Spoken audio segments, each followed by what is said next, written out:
subscribe now and press the bell icon. Never miss an update.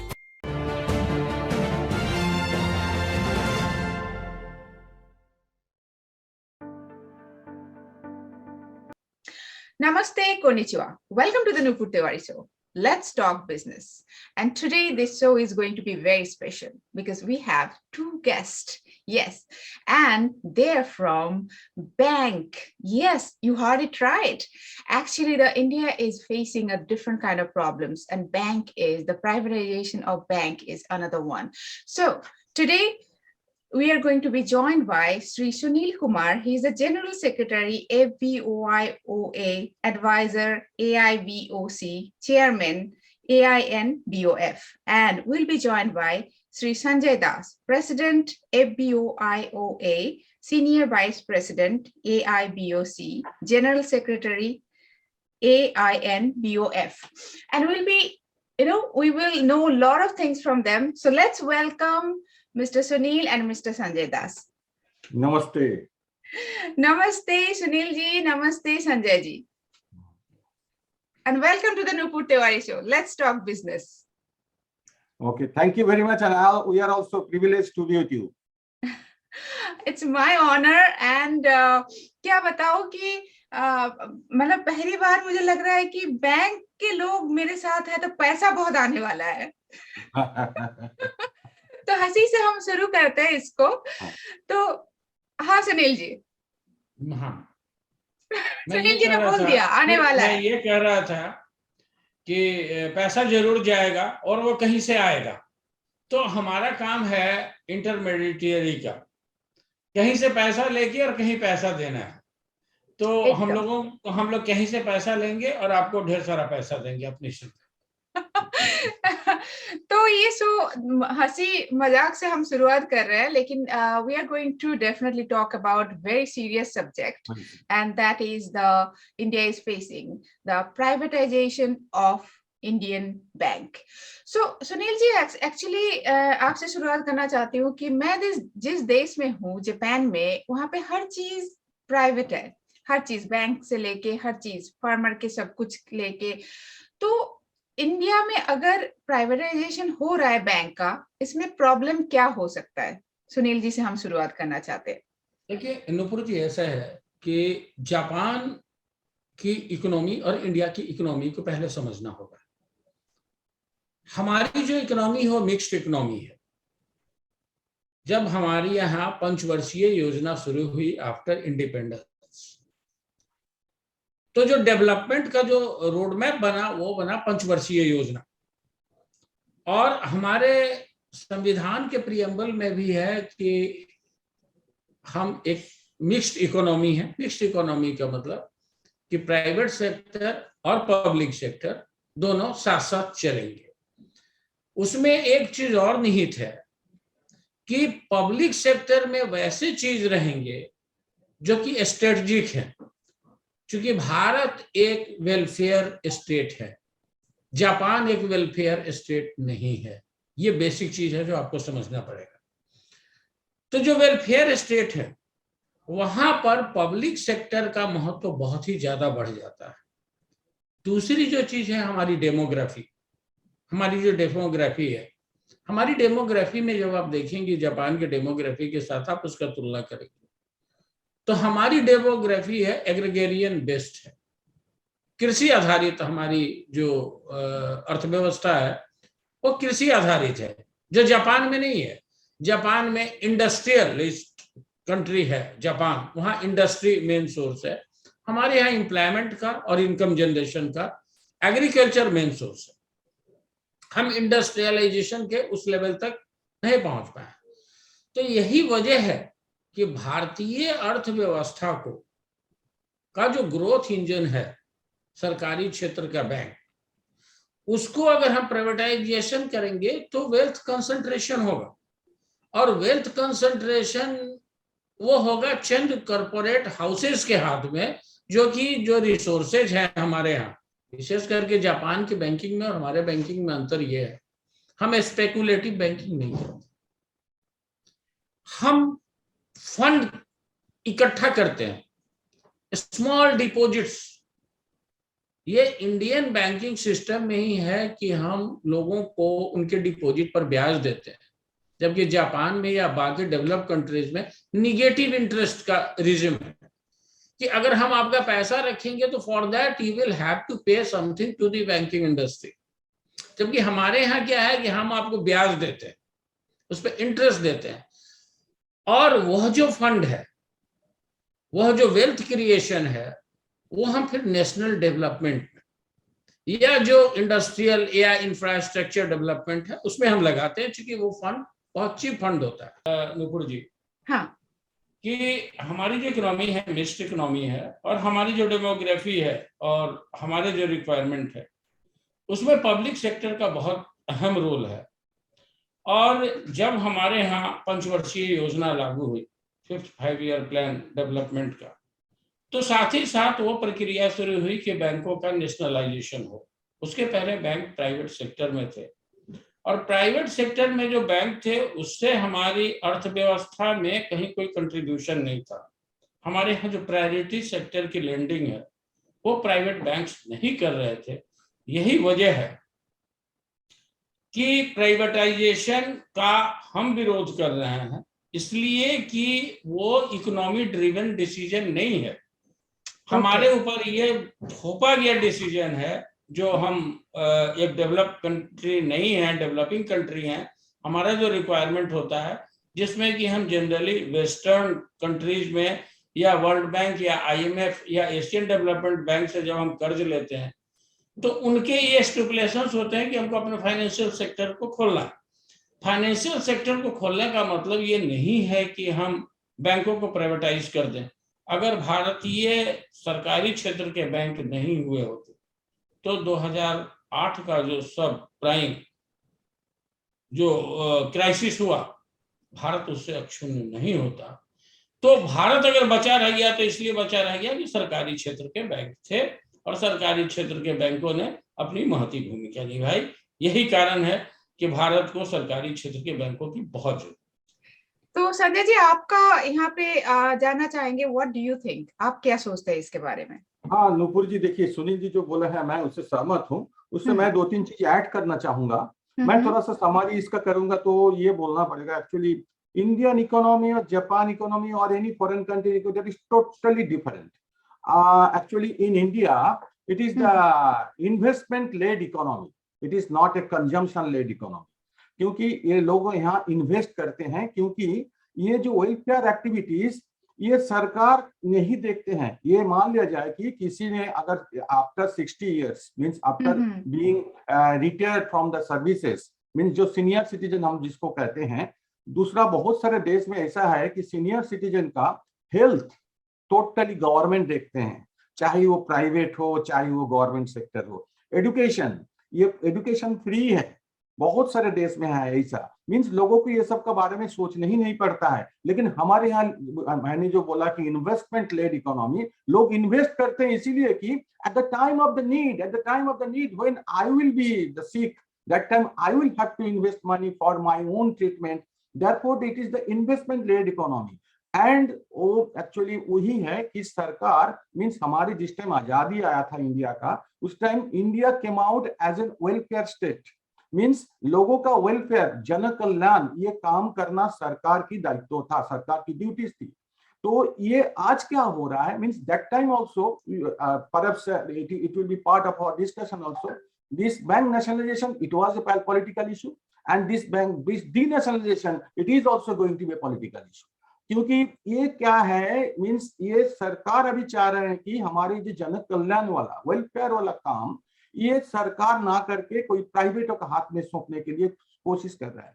देखिए अभी बहुत सारे मींस देश, मैं देश का नाम नहीं बता रहा हूं, आपको भी मालूम है, मेरे को भी नाम मालूम है, वहां 61% इनकम टैक्स लगता है। लोगों का अगर 100 रुपीज अगर कमाएंगे तो 61 रुपीज इनकम टैक्स में देना पड़ेगा। लोग कुछ नहीं बोलते हैं। हमारे यहाँ 30 रुपीज देना 30% देना पड़ता है तो हम लोग चिल्लाते हैं।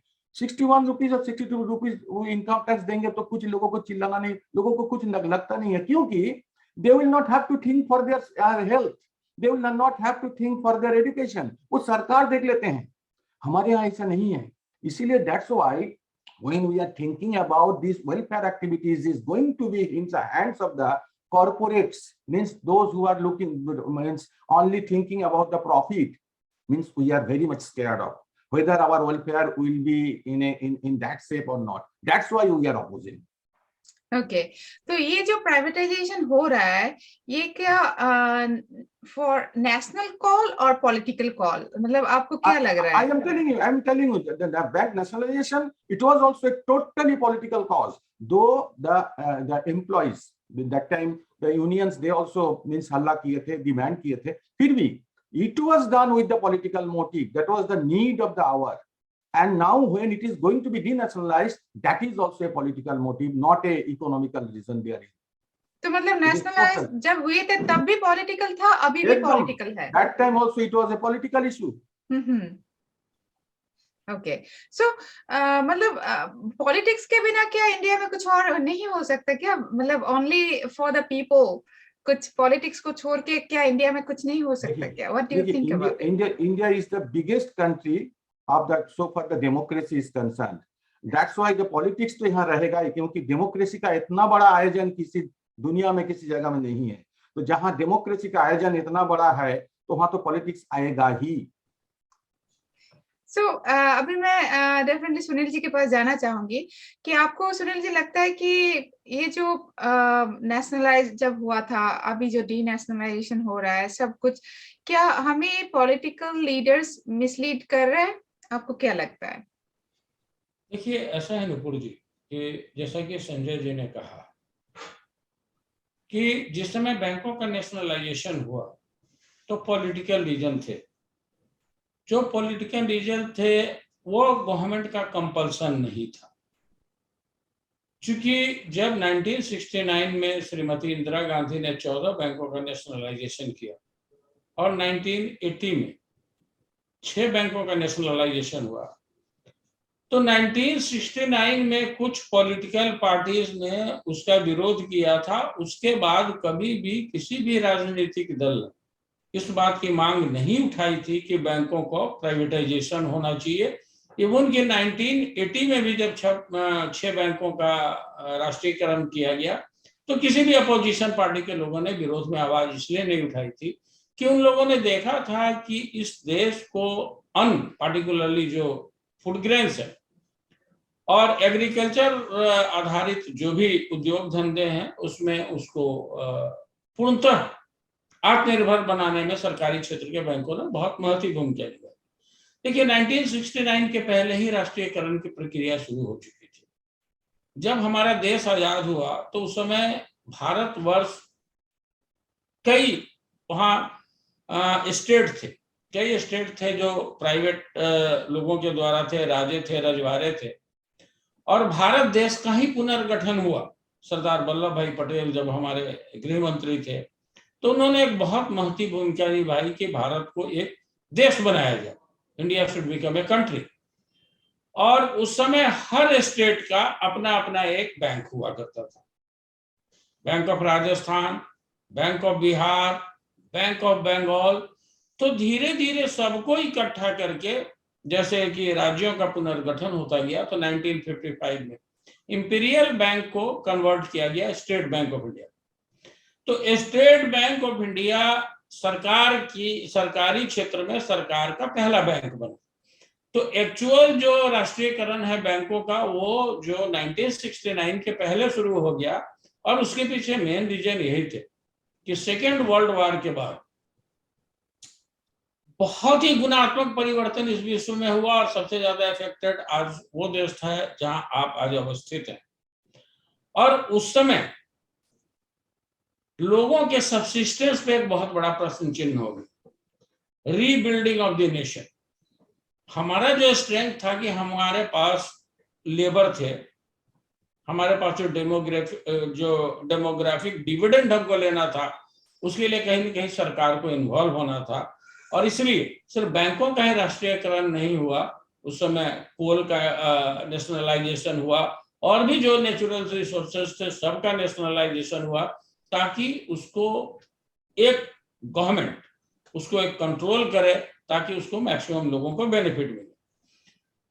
आज जो बैंकों के राष्ट्रीयकरण की जो बातचीत चल रही है उसके पीछे कोई तर्क नहीं है। आप हमको एक बात बताइए नुपुर जी, हम आप ही से पूछना चाहेंगे कि जब सरकारी क्षेत्र के बैंकों ने इतनी ज्यादा अपनी भागीदारी दिखाई है इस देश की तरक्की में, अभी आप पिछले एक महीने का अगर फाइनेंस मिनिस्ट्री का ट्वीट उठा के देख लीजिए, डीएफएस का ट्वीट उठा करके देख लीजिए, तो भूरी भूरी प्रशंसा हो रही है सरकारी क्षेत्र के बैंकों के योगदान की। तो फिर जरूरत कहाँ है बैंकों को प्राइवेटाइज करने का? What is the need, what is the solid logic? ये तो बात शायद उन लोगों को लग रहा होगा कि they will become more skilled, हमारे एम्प्लॉय और भी ज्यादा काम करेंगे। और मतलब इस पे हम ये जस्ट मेरा थोड़ा सा एक आइडिया है कि हो सकता है, क्योंकि इंडिया में बोला जाता है अगर आपको गवर्नमेंट जॉब नौकरी मिल गया तो मतलब that is safe for ever. अगर प्राइवेट में हो तो यू विल वर्क मोर। ये जो होता है, जो हमारा माइंडसेट है, हम सोचते हैं, शायद हो भी सकता है कि वो अनदर रीजन हो। What do you think about that? Sanjay ji बोलिए। देखिए मैडम, ये सही नहीं है, ये खास करके बैंक के लिए सही नहीं है, क्योंकि banking is a service sector. Consumer को हम लोग के सर्विस देना पड़ता है। अगर बैंकर्स कोई काम नहीं भी करेगा तो कस्टमर आकर हमसे काम करवा लेगा। यहाँ it is unlike with other means government jobs. इसीलिए आप देखिएगा कि means government is making lot many aspirations on us. ये आपका अभी देखिए फिलहाल जो जनधन योजना की जो अकाउंट है, ये थोड़ा सा इसमें श्रम लगता है, मींस मेहनत लगता है इसको खोलने में। लोगों का मींस हजारों लोगों का मींस क्यों लगता है। ये जनधन योजना का जो अकाउंट है, ये 44 करोड़ का जो अकाउंट जो खुला है, ये 97% ये है सरकारी बैंक ने किया है। और आप कहीं भी ले लीजिए, मींस प्रधानमंत्री जन कल्याण योजना, प्रधानमंत्री गरीब कल्याण योजना, अटल पेंशन योजना, ये सारे है क्या। हमें लगता है, हम जो बैंक में काम करते हैं, हमें लगता है कि इसमें हमारे कोई फायदा नहीं है, but it is for the national call. इसमें मेहनत भी लगता है, लेकिन लोग मींस हमारे बैंक के लोग 2 मिनट के लिए टिफिन भी नहीं ले सकते हैं, फिर भी काम करते हैं, क्योंकि ये सरकारी बैंक का लोगों का मन में ये है कम से कम कि मेरे को सरकारी नौकरी लग गया है, इसलिए मेरा थोड़ा सा दायित्व बनता है कि लोगों का सेवा करे। सरकार की जन कल्याणमुखी जो प्रकल्प है, जो मीन्स जो ये है चीजों है, उसको मैं साकार करेंगे। तो इसीलिए देखिए, कोई भी अगर सरकारी कोई भी प्रकल्प ले लीजिए, इसमें सरकारी बैंक का योगदान काफी अच्छा है। और ये इसमें कोई दो राय नहीं है। कुछ दिन पहले रिजर्व बैंक ऑफ इंडिया इन्होंने स्वीकार किया है कि हाँ, we have not compensated the cost of this Jandhan Yojana account. एक जनधन योजना अकाउंट को मींस उसका पीछे खर्चा लगता है 100 रुपया मेंटेनेंस कॉस्ट। तो रिजर्व बैंक ने स्वीकार किया है कि we have not compensated that amount to the nationalised bank. ये इतना कुछ सह करके भी हम लोग काम देते हैं, क्योंकि ये मन में है हम लोगों का, ये कम से कम ये सरकार की ये योजना है, लोगों को मैं थोड़ा सा सेवा प्रदान कर रहा हूँ, लोगों को अच्छा हो रहा है, भला हो रहा है, ये देश की हित के लिए है, इसीलिए हम लोग सेवा देते हैं। इसमें सरकार मींस बैंक में इस तरह का नहीं है कि सरकारी बैंक है करके हम काम नहीं करेंगे। मैंने वही बोला आपको, ये सर्विस सेक्टर है, लोग काम करा लेगा, मार के पीट के पूछ करके भी हमसे काम करा लेगा। अगर मैं चुप भी बैठूंगा तो लोग हमसे काम करा लेंगे। इसलिए सरकारी बैंक में ये नहीं चीज चलेगा कि सरकारी क्षेत्रों का लोग काम नहीं करते हैं। हाँ, मतलब जैसे हमारा माइंडसेट हर चीज में है, तो अच्छा लगा कि आपने इसको एक्सप्लेन कर दिया कि bank is a different thing, it's a service sector.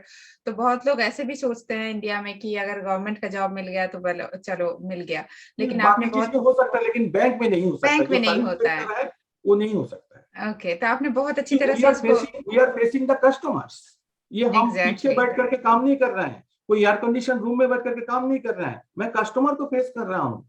100 आदमी का क्यू है तो 100 आदमी को सेवा मेरे को प्रदान करना ही है, चाहे मैं कितना भी बीमार हूँ। अभी भी देखिए हमारे यहाँ कोरोना चल रहा है, बुखार को लेके भी सरकारी बैंक का लोगों ने बैठ करके काम कर रहे हैं। That's really commendable, and we really appreciate that. Yes. Everybody is appreciating, but people are doing in a different way. That is the main thing. That's why means we are to some extent unhappy. That we can understand. तो सुनील जी, आपके पास आना चाहूंगी मैं कि the non performing जो accounts है, are more with PSB bank than the private bank. क्यों ऐसा है? देखिए, उसके लिए नुपुर जी आपको समझना पड़ेगा कि बैंकों का एज कितना है। आज कोई भी वैसा प्राइवेट सेक्टर का बैंक नहीं है जिसका एज 25 ईयर से ज्यादा। और बहुत सारे प्राइवेट सेक्टर के बैंक डूब गए, इसलिए डूब गए कि they could not manage there portfolio. ये जिस दिन नॉन परफॉर्मिंग एसेट इस बैंक के बढ़ेंगे, जब हमारी जितनी उम्र है उसकी आधी उम्र भी इनकी होगी, तो they will perish, they will vanish, वो सीन से बाहर चले जाएंगे।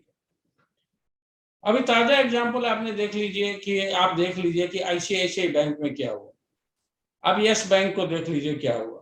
अभी एचडीएफसी बैंक में एक रिपोर्ट आया है और उसमें यह है कि ऑटो सेक्टर, वहां जिस तरह से लोन दिए गए हैं और जिस तरह से कंट्रोलर्स को वो सारी जानकारियां नहीं मुहैया कराई गई हैं, उसको लेकर के एचडीएफसी बैंक में एक बहुत बड़ा क्राइसिस होने वाला है। वह जब क्राइसिस होगा तो पता चलेगा कि एनपीए का पोजीशन वहां क्या है। दूसरी चीज कि हम जो लोन देते हैं हम कंजम्पशन पर्पस के लिए देते हैं। आज अगर किसानों को हम लोन देते हैं तो हम दो पर्पस के लिए देते हैं, एक एग्रीकल्चर पर्पस के लिए देते हैं और दूसरा कंजम्पशन पर्पस के लिए देते हैं। आज उनका जब किसान का फसल बर्बाद होता है, आज भी नेचुरल कैलामिटीज हमारे यहाँ ज्यादा है, तो हमारे यहाँ एडिक्वेट कंपनसेशन फार्मर्स को नहीं मिलता है, जिसकी वजह से कि फार्मर्स की स्थिति बहुत अच्छी नहीं है। दूसरी चीज कि हमारे यहाँ रिकवरी लॉ जो है वो बहुत शिथिल है। मतलब जिसको जो मर्जी चाहे वो लोन लेके और भाग जाए, एंटीगुआ में बस जाए, जाकर के ब्रिटेन में बस जाए। विजय माल्या जैसे लोग और नीरव मोदी जैसे लोग, वैसे बहुत सारे लोग हैं जो कि हमारे यहाँ जो कानूनी प्रक्रिया है उसमें जो फ्लॉ है उसका बेनिफिट लेते हैं। हमारे यहाँ एनपीए होने का सबसे बड़ा कारण होता है कि जो राजनीतिक इस्तेमाल हमारा हो रहा है। सरकारें अनाउंस करती हैं, उनके इलेक्शन मैनिफेस्टो में लिखा होता है कि अगर हम जीत के आएंगे तो लोन माफ करो। वो लोन की माफी के लिए पैसा कहां से आता है? बैंक तो अपने ही पैसे से उस लोन को माफी करते हैं और बैंक को पैसा वापस नहीं मिलता है। पब्लिक का पैसा लोन माफी में चला गया और पब्लिक का पैसा वापस बैंक को नहीं मिलता। अब ये टेंडेंसी लोगों के अंदर हो गई है कि लोन मत दो, आज न कल कोई पार्टी आएगी और वो आपका लोन माफ कर देगी। तो ये सब तमाम राजनीतिक कारण है। जब तक सरकारी क्षेत्र के बैंकों में राजनीतिक हस्तक्षेप, राजनीतिक इस्तेमाल बंद नहीं होगा, क्योंकि सरकारी क्षेत्र के बैंक पार्टी के बैंक नहीं है, वो सरकार के बैंक है। और यह इस तरह की चीजें तो रुकनी ही चाहिए।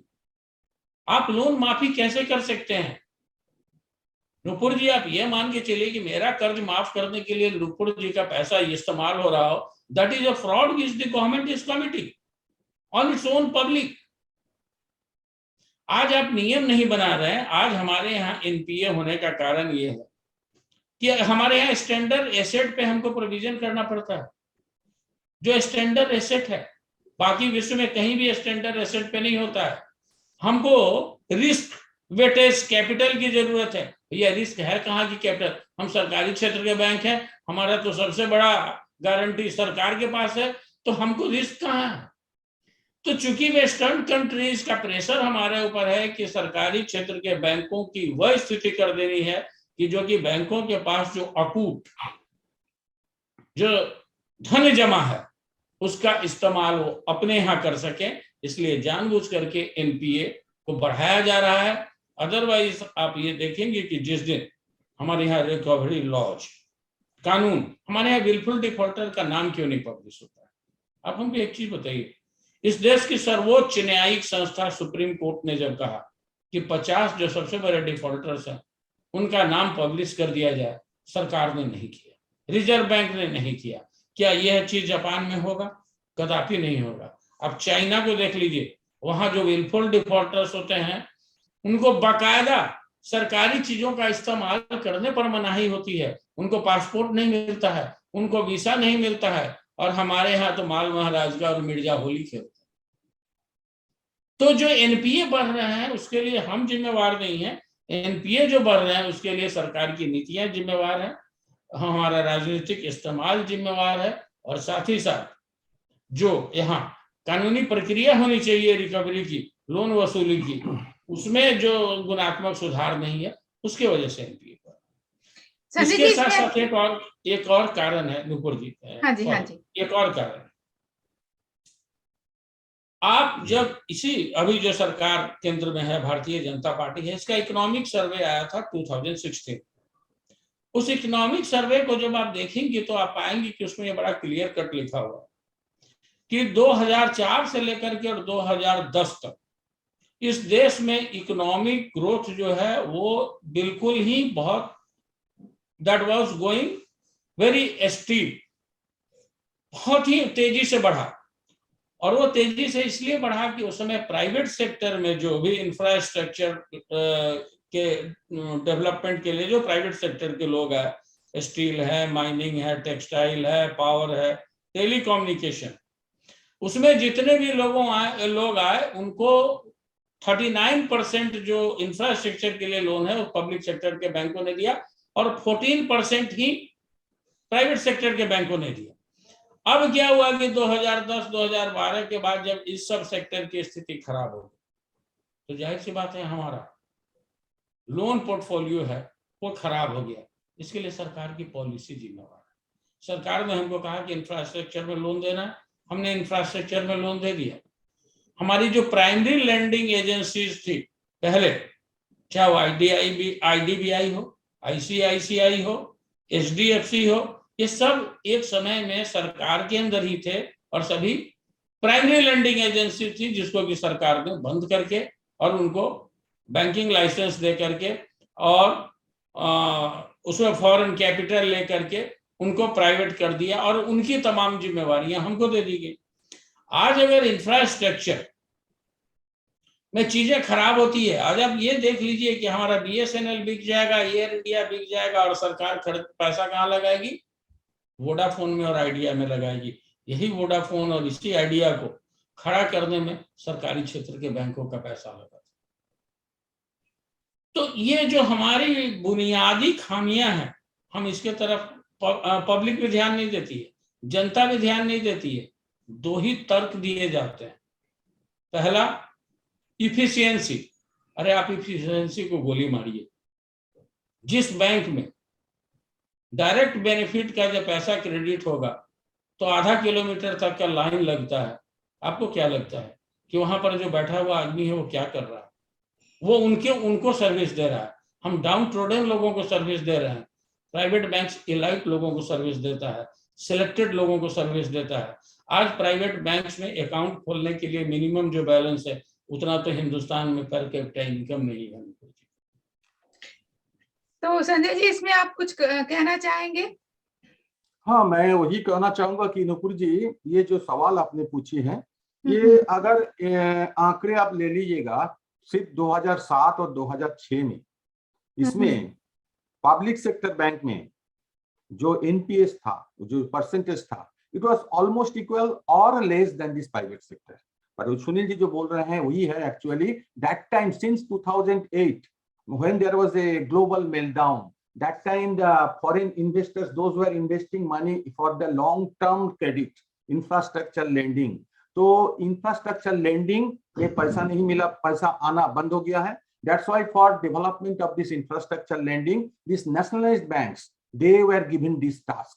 और मींस इसका पहले ही काम शुरू हुआ था 2004, actually the turnaround time it was the 2004 when this IDBI bank, it was mainly for Infrastructure Development Bank of India, SIDB, all where this IDBI bank was re-merged or reversal merger was there with this IDBI bank. So, and it was converted to a commercial bank and they started all the normal banking works. That time, that's why जब 2008 में जब infrastructure lending के means it is called the long gesture period, means it is a long term credit. तो ये long term credit के लिए कोई बाहर से पैसा नहीं आ रहा है। हमें तो देखिए पावर सेक्टर बनाना है, टेलीकॉम को भी मजबूत करना है, रोड बनाना है, ब्रिज बनाना ही है। That was a national call. That's why this nationalised bank they took care of this thing. And आज भी जब MSME सेक्टर, जो कि देश की सबसे बड़ा इंपॉर्टेंस इसी का है देश की प्रगति के लिए, MSME सेक्टर में देख लीजिए ये मींस सरकारी बैंक की ही एमएसएमई सेक्टर में पैसा डाल रहा है। प्राइवेट बैंक सिर्फ शॉर्ट टर्म लोन और दिस वर्किंग कैपिटल में फाइनेंस करते हैं। एक्चुअली 1980 का पहले दिस सरकारी बैंक भी लॉन्ग टर्म क्रेडिट में इन्वेस्ट नहीं करते थे। सिर्फ this infrastructure means developmental financial institution DFI, they were for to look after this long term credit means term loan.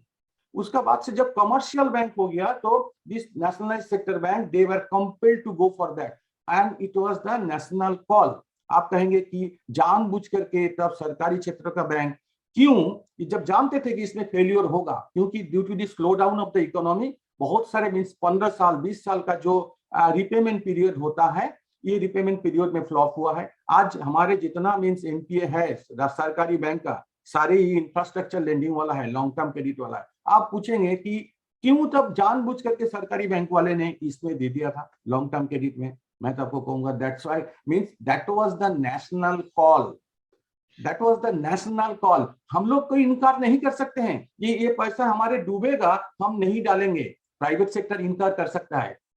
In spite of the national call, they didn't invest the money. They were sitting idle on their monies that time. 2008 में आप आंकड़े देख लीजिए, they were sitting idle on their money. But this nationalized bank, they were compelled to do that only because of the fact that it was a national call. हम तो कहेंगे ये आज एनपीए हुआ ठीक है, लेकिन ये पैसा पानी में नहीं गया है, because this infrastructure lending sectors, they are the highest income generation zone.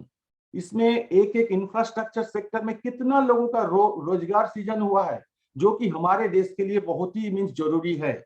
ये पैसा हमें डूबा लेकिन रोजगार सृजन तो हुआ है। That's why the contribution of the nationalized bank, you cannot ignore this thing.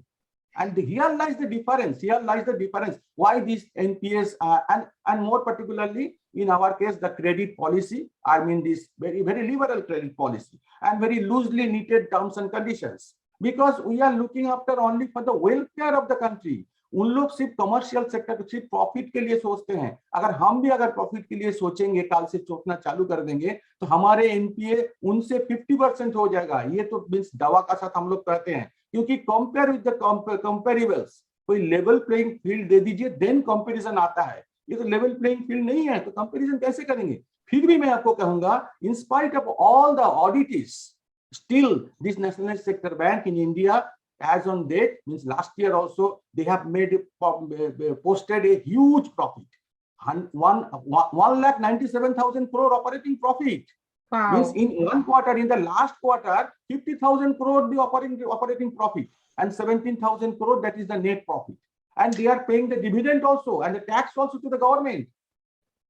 Wonderful, sir. Lot of datas and हमने बहुत कुछ सीखा, और इसी के साथ हम हमारा पहला एपिसोड खत्म करना चाहेंगे। और व्यूअर्स, आपके कोई भी क्वेश्चन हो आप हमें पूछ सकते हैं, और Sunil ji, Sanjay ji, definitely they will be happy to answer all those questions. हमें बहुत कुछ सीखने का मिला, लेकिन यहीं पे खत्म नहीं हो जाता। हम आएंगे अगले हफ्ते एपिसोड नंबर 2 लेके। बहुत बहुत धन्यवाद सुनील जी और संजय जी हमें ज्वाइन करने के लिए और हमें इतना ज्यादा सिखाने के लिए। बहुत बहुत धन्यवाद और नमस्ते। बहुत बहुत धन्यवाद और नमस्ते। नमस्ते, जय हिंद।